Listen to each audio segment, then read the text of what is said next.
is patient. Love is kind. It does not envy. It does not boast.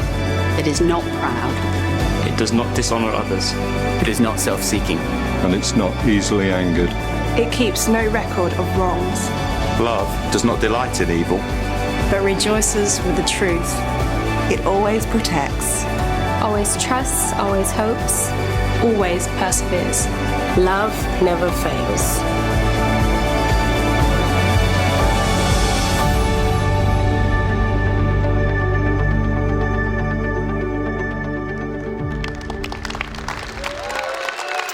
Fantastic. Well, thank you very much. Thank you very much for that welcome. Great to be with you today. Kicking off a brand new series called Love Is, looking at the significance, the importance of love in our lives and in our lives as the church. And so excited for what's going to be a fantastic series over the next few weeks. But I want to begin, before we go any further, I want to begin with a bit of audience participation. Is that okay? I want to ask you a question. Wherever you're gathered, by show of hands, I want to find out from you who here is a proud member of the Automobile Association. Anyone part of the AA? The Automobile, fantastic. RAC, green flag, wonderful. There are other breakdown organizations available, I need to say, in the interest of fairness. But I am part of the AA, and for my AA Automobile Association fellow members, you will know that there's a story as to how you join a breakdown recovery organization, isn't there? There is a tale. There's a before and there's an after. And for me, the story of how I became a member of the Automobile Association is once I was not, and then I discovered it would be a fantastic idea. It was about 4 years ago, and I was driving my then fiancée, Isabel, from where I lived in Cambridge at the time to where she lived in southwest London, in Putney. And it was a gorgeous Sunday afternoon. The sun was shining, the birds were singing. The M11 was lovely. I mean, it was its usual beautiful concrete self. And as we were sailing down the M11 at the speed limit, the journey was going fantastically well. I dropped her off, making good time, turned around to begin the return leg of the journey, and all was going well until I noticed, as I drove into central London, that actually my dashboard indicator was saying I had a problem. Actually, the needle indicating the heat of the car was beginning to flicker gently into the red. And like all responsible motorists, when I see a red warning light on my dashboard, I drive right on because it probably is going to get better. But in this case, around the kind of Tower Hamlets area of London, I noticed that actually this problem was going from bad to worse. I pulled over and I looked on my phone contacts to find somebody who knew more about cars than me. Now, fortunately, most of my phone contacts fall into that category. And so I was able to choose somebody, give them a call, and they said to me, Steve, don't you worry, your car is overheating. It's fine. Just turn the radiator on, wind the windows down, and drive on. So that's what I did. I turned on the radiators, wind down the windows, and drove on. And all was well. But when I hit the motorway, that's right, the motorway. When I hit the M25, I realized that while the needle before had been gently flickering into the red, it was now firmly in the red. And not only that, but although my foot was firmly on the accelerator, the car was beginning to lose speed. I was on the outside lane of the M25 going 70, 65, 60, 55, 50, 45, 40. My car was slowly beginning to die. My stress levels were going up. The speed of the car was going down. I was thinking, this is an absolute disaster. At that point, I began internally praying, Jesus, give me a hard shoulder or I'm going to see you soon. And so there I am. I'm on the inside lane now of the M25, cruising along at ever-diminishing speeds. And shortly after that panic prayer, I drive past a sign that says no hard shoulder for 10 miles. I'm there on the inside lane of the M25 going along. Eventually, I find an SOS lane. I pull in, handbrake on, job done. Now, to cut a very long and painful story short, when 8 hours later, at 4 a.m., a kind representative of the local county council impounded my vehicle, I decided it would be a fantastic time to join the AA. Wherever you're gathered, I want us to give the Lord a shout of praise for roadside recovery. Come on, let's thank the Lord for roadside recovery. Wonderful. Now, if you were to look at my car, you would probably think it's actually in pretty good working order. It's keeping the rain out. Fantastic. The exhaust is working. The engine seems to be going all right. You've got the electrics. They're fine. But actually, what was happening in my car was, unbeknown to me, there was a fatal problem hidden away under the bonnet, which sooner or later was going to cause the collapse of the car. In my case, there was a leak in the pipes. And although everything else looked absolutely fine, something fundamental had a flaw in it. And whether I knew it or not, it was going to lead to a collapse. And so today we're going to be starting a series called Love Is, looking at the absolute importance of love in our lives and in the life that we share together as the church. Why? Because love, like the pipes in a car, all right, like foundations of a house, like software on a computer, is in a sense unseen, is in a sense often unglamorous, and yet, as Paul says to the church in Corinth, it is absolutely essential to the running of everything else. And so we're going to be beginning today a series looking at the significance of love for us as the church. And we're believing together that as we unpack Paul's wonderful letter to the church in Corinth, we are going to grow from strength to strength in our loving relationships. And we're going to ensure that individually and together as a church, we're going to keep on moving forward, and we're not going to break down, because we're going to deal with anything that has to be dealt with under the bonnet. This is exactly what Paul says to the church in Corinth. And because Paul writes this letter to a church, we're going to be, if you like, applying it together to us as a church and looking at how we can grow in love in this community. So together today, as we begin this series, I want us to ask 3 questions. My first question is this: why is love indispensable? Why is love indispensable? If I read again the verses that we heard a short moment ago, Paul writes, 1 Corinthians 13, 1-3, if I speak in the tongues of men or of angels, but do not have love, I am only a resounding gong or a clanging cymbal. If I have the gift of prophecy, and I can fathom all mysteries and knowledge, and if I have a faith that can move mountains, but do not have love, I'm nothing. If I give all I possess to the poor and give over my body to hardship that I might boast, but do not have love, I gain nothing. Quite striking words there from the Apostle Paul. And it's really important to note that Paul is writing this to an amazing church. Paul's writing this to a fantastic church. This church in Corinth, they're exercising the gifts of the Spirit. That means they are moving in God-given abilities to do what he has called them to do. They're full of faith. They're believing that God is going to move obstacles in their own lives, in their city, in their nation. They're believing that God can do the impossible. Isn't it great when we believe that? And they're also living lives of sacrificial generosity with their money and with their whole livelihood. And Paul, he's not saying stop doing that. He's just saying, in addition, let's make sure the love thing's working really well, because love underpins everything else. Paul's not saying gifts are bad. He's not saying faith is bad. He's not saying sacrifice is bad. Paul's actually spent the majority of 1 Corinthians 12, that is the previous chapter, telling the Corinthians about the importance of spiritual gifts. Paul is saying all that stuff is fantastic. And yet, let's ensure our love is in good working order, because it is going to be so significant. So Paul says, without this love, we are a resounding gong or a clanging cymbal. What is that? Well, a resounding gong or a clanging cymbal is just like a hollow noise. It's just like a hollow noise. Paul says, without this love, even if we're full of faith, we are nothing. Those aren't my words. Those are the words of the Apostle Paul. Paul says, we can give away all we have. We can even give away our lives. But if that's not underpinned by love, he says, we gain nothing. In other words, even our most generous acts, even our most amazing acts, they don't count for us unless they're underpinned by love. Now, if we return to the car illustration for just a moment, you'll remember that there was a leak in my pipes, but everything else was working really well.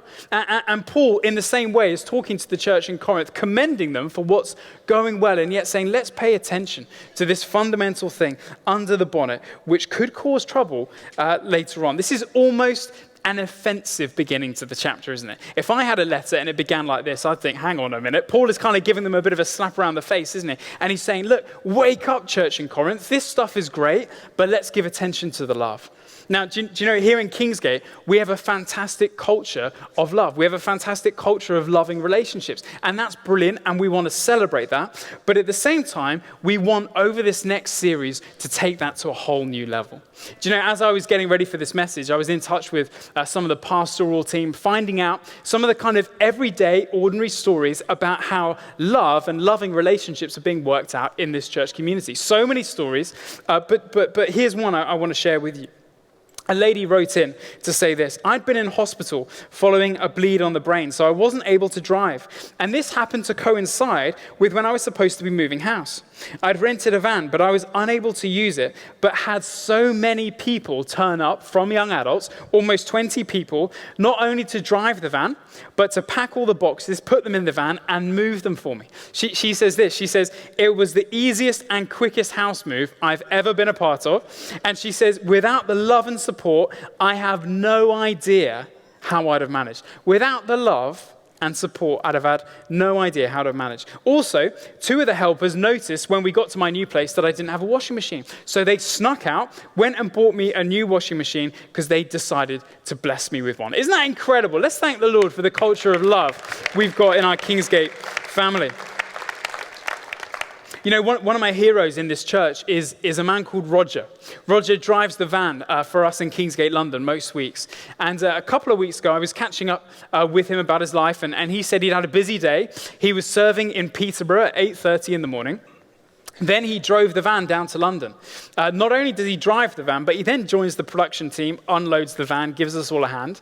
And then after that, Roger comes up to the prayer meeting, where he joins the prayer team and brings faith and everything else into the prayer environment. Then once the prayer meeting was over, Roger puts on his welcome jacket, and he goes outside of our venue and welcomes people so that they feel welcomed as they come into the house of God. And you know, I am super challenged by people like Roger. Because when Roger serves like that, week in, week out, yes, he's exercising his gifts. Yes, he's absolutely moving in faith. And we can all agree he's being very sacrificial. But what is it that shines through above everything else? It's his love. It's the love.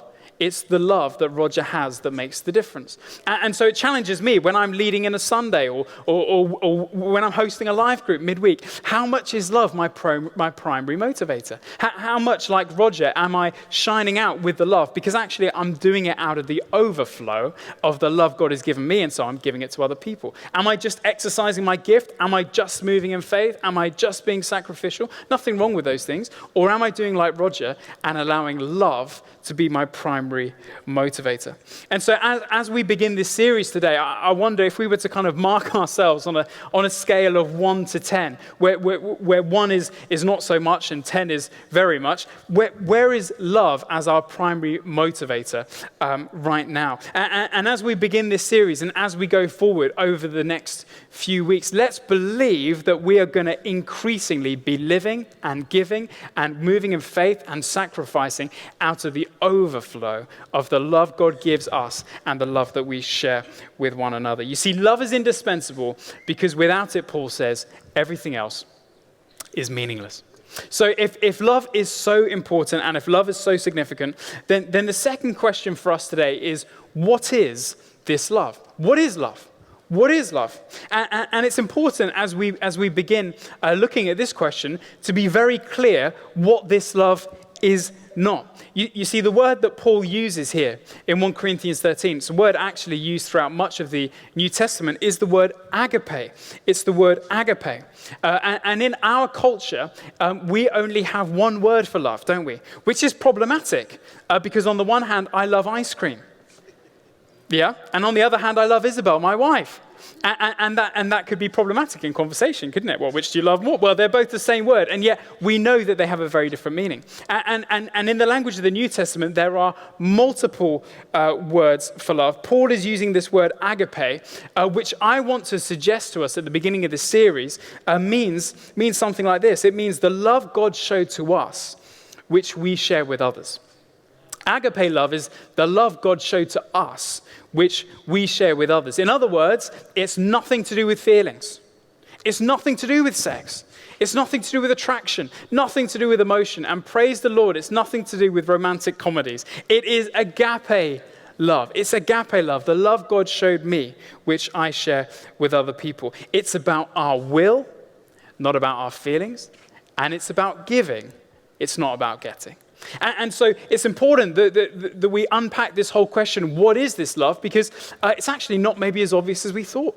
Paul, to our 21st century imaginations, is actually redefining love. He's actually taking us back to the original meaning of love and saying maybe love is different than you thought. Maybe love is something more than we thought. It's not only something we receive, it's also something we give. We receive it and we give it. We receive it and we give it.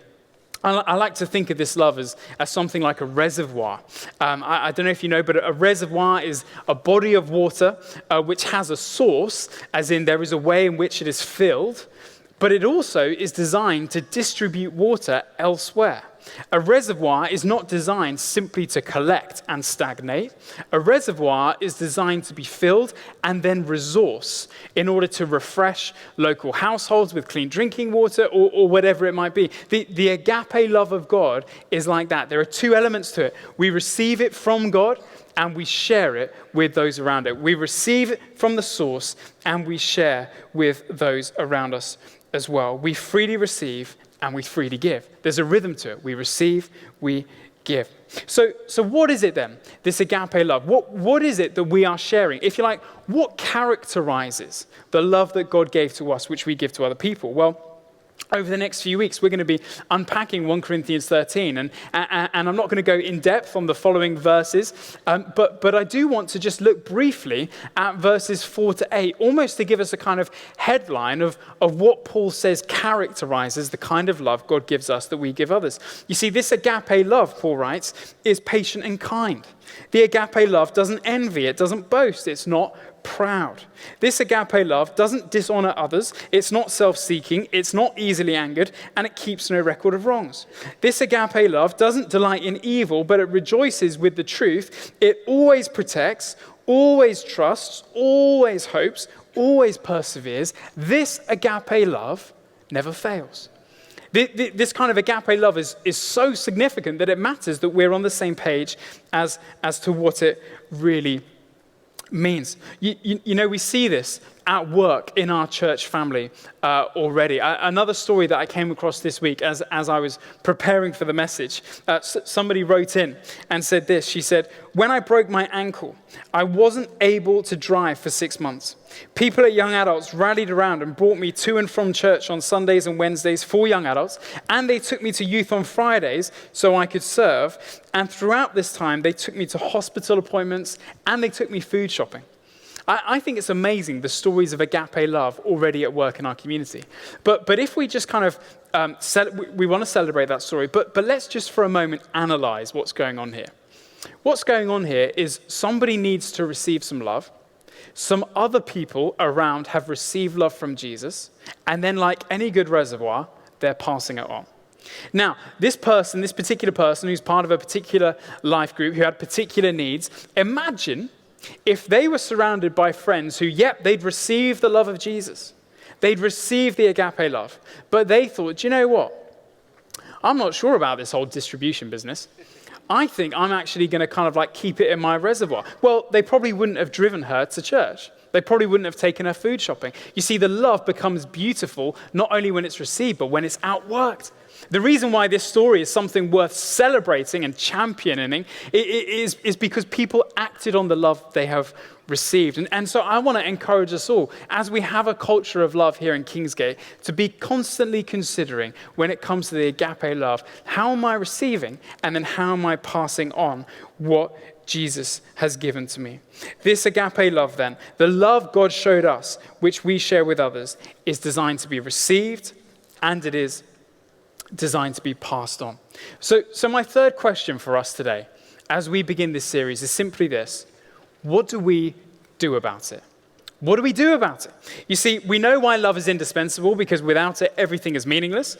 And we know what this agape love is. It's the love God showed to us, which we then share with others. But the big question today, as we finish, is what do we do about it? Because we don't just want to know it intellectually, do we? We don't just want to know it as a theory. We want to know, what do we do? How then should we live in the light of it. And I suppose that the main suggestion that I want to make for us as a church community, what do we do about it? Well, we need to make love our number one goal. We need love to be our number one goal. Throughout this message, I've been talking about cars. I've been talking about reservoirs. They're both kind of slightly engineering type word pictures, aren't they? But for all you green-fingered people out there, we're now going to talk about the garden. Okay, so we've gone from cars to reservoirs to gardens.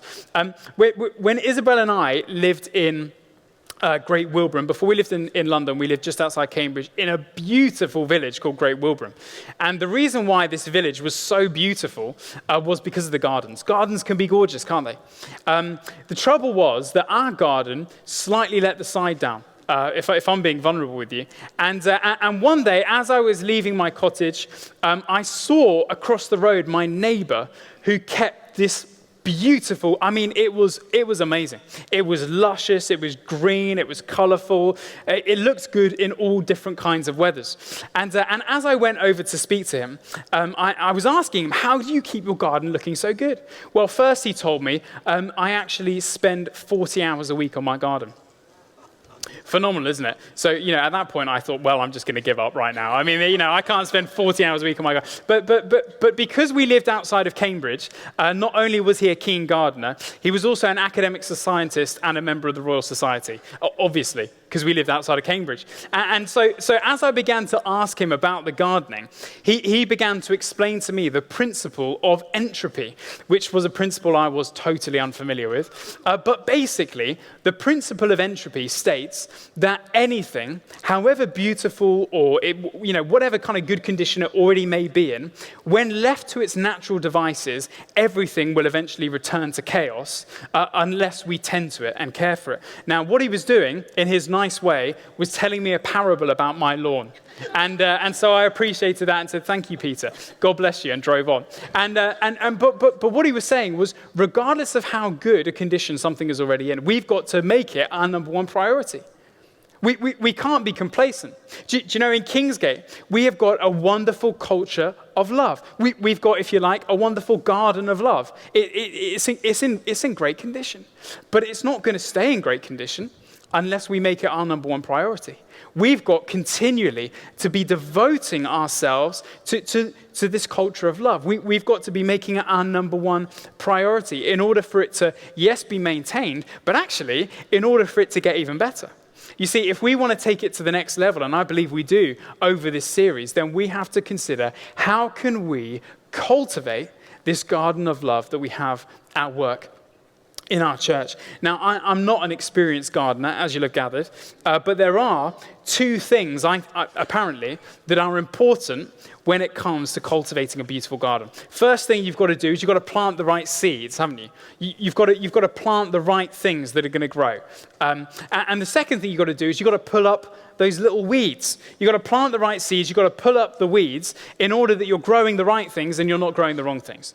In a garden, generally, you end up growing something, but we want to ensure we're growing the right things and we're pulling up the wrong things. So the first thing we want to do as we cultivate this garden of love in our church family is we want to be a people who plant seeds. I love what Mother Teresa said. She said, don't think that love, in order to be genuine, has to be extraordinary. Isn't that quite liberating? Love, in order to be genuine, as in order to be beautiful and authentic and all those things that we want, it doesn't have to be extraordinary. It doesn't have to be some unbelievable one-off heroic act. Do you know, as we cultivate our garden of love as a church, it's not only going to happen through heroic acts, it's going to happen through everyday, ordinary, repeatable seeds of love being sown. Consider with me for a moment, what is a seed? A seed is something very, very small with enormous potential.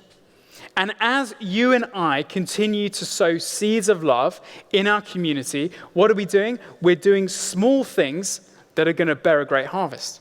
We're throwing out small things that are going to yield significant results. I want to encourage us as a church community, as we cultivate the garden of love that we enjoy, let's be people who sow the right seeds. Very, very practically, if we're not sure what seeds to be sowing, how about we sow seeds of love with our words? So powerful, isn't it? To use our words, small, maybe we might even think insignificant things that can have a significant result, that can yield a wonderful harvest. Not long ago, my wife Isabel and I were in Germany visiting my sister and my brother-in-law. And while we were out there, we went to a cafe. And while we were in the cafe, we got talking with the lady who was serving us. And the lady who was serving us, we'd never met before, but she was American. And she hadn't met any English-speaking people she'd been there for 4 years, and she'd hardly met anybody who was a native English speaker. So for her to have a conversation with us, it was really refreshing and interesting for her. Now, the fantastic thing about this is we sowed seeds of love with our words. Very ordinary. We just had a conversation, and she gave us free brownies. Come on. You know, sowing seeds can get results. No, I'm joking. She gave us free brownies, but actually much more significantly than that, as we left, after 5 minutes of conversation, she said, "This chat has made my day." You know, a conversation seasoned with love can make somebody's day. Never think on a Sunday, in life groups, in serving teams, that your words don't count. They absolutely count. Asking how somebody is, remembering a situation that somebody's navigating, saying happy birthday on the right day. All of these things are sowing seeds of love that bear a beautiful harvest. Do you know, I love that seeds are small, they're doable, they're repeatable. We can do it every day. It doesn't cost very much, but it yields a wonderful return. Let's be people who plant seeds of love, but also, let's be a people who pull up weeds. We need to plant the seeds, and we need to pull up weeds. Paul says, when he talks about what this agape love is, he says love is patient and kind. And so in conversation with friends on a Sunday or midweek or even in our own hearts, we know that patience and kindness are seeds of love. That means impatience and unkindness are what? They're weeds. And so in conversation, when we sense an impatience or an unkindness in the tone of the conversation, or even sometimes more difficult to find on our own heart, we need to be a people who are like, no, that is a nasty little weed. I'm going to be pulling that out right now. Because any of you who are gardeners, you'll know that a small weed today can be a big problem tomorrow. Weeds, like the warning lights on cars when they are red, should not be ignored. They need attention paid to them. Otherwise, they're going to cause a problem later on. Let's be a people who diligently pick out the little weeds that come up in conversation in our own lives. Could be a weed of offense. Could be a weed of unforgiveness. Could be a weed of bitterness. Let's be people who, as participators in this culture of Kingsgate, this culture of love, we all step up and become guardians of the culture. Where we say, no, that unkindness or that offense or that bitterness that I'm sensing in this conversation or I'm feeling in my own heart, I'm going to give some time to it. You know, Proverbs instructs us, doesn't it? Guard your heart, because from it flows everything else. Let's be a people who diligently look inside as well as at our conversations and discover where are the weeds that we need to remove in order to ensure we are cultivating a beautiful garden of love. Let's be a people who pay attention to the garden, planting the right seed and pulling up the nasty little weeds. And let's believe that as we do so, the culture in this house is going to go from strength to strength in Jesus' name. As we draw this to a close, I want to ask you today, where are you at with this whole agape love? Maybe like my old VW Polo. You feel like actually there's a leak somewhere. And not only is there a leak somewhere, but you've seen the warning light. And you know that this whole question of love, receiving love from God, passing love on to other people, you actually know you need to give this area some attention. And today's going to be an opportunity for you to do that. Maybe today you feel like you're the reservoir. You've received from the source, but maybe for whatever reason, it's like the distribution hasn't quite worked out. And actually you feel right now like, although you've received from the source, what you've received, it's in danger of becoming stagnant if it doesn't find a suitable home soon. Maybe when we spoke about the garden, you were aware that actually in your own life and maybe even in conversations, as we consider the garden of love that we are all cultivating as the Kingsgate family, you're just aware that now is a season. This series is an opportunity for you to step up as a guardian of the culture and be like, I'm going to deliberately sow more seeds of love, and I'm going to deliberately pay attention to where those little weeds are. You know, the amazing thing about this agape love is that absolutely none of it is possible on our own. You know, I said, didn't I, that this agape love is something we receive from Jesus, and it's something that we pass on to others. It's something we receive from Jesus. 1 John 4 verse 10 says, "This is real love, not that we loved God, but that he loved us, and he sent his son as a sacrifice to take away our sins."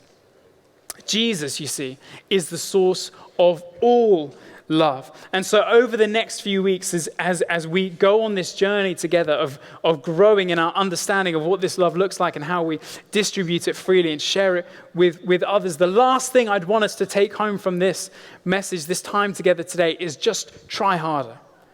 Because it's not about just trying harder. It's about allowing Jesus, the source of all love, to fill us up afresh, do what only he can do, and actually to enable us to live out lives of love as he represents most fully. And so today, I want to encourage us to take this moment to experience the love of Jesus afresh, and then in turn to share that love with those around us. I wonder if I could pray for us for just a moment. Heavenly Father, I want to thank you for the perfect agape love of Jesus, represented so beautifully and so ultimately on the cross. I want to thank you for the deep sacrificial love that can bring us hope, can bring us freedom, can bring us opportunity, and can bring us life and life abundantly. And I pray for myself and for everyone gathered here today that over this journey of exploring the love of Jesus, we'll go deeper in receiving and in sharing with those around us. In Jesus' name, amen.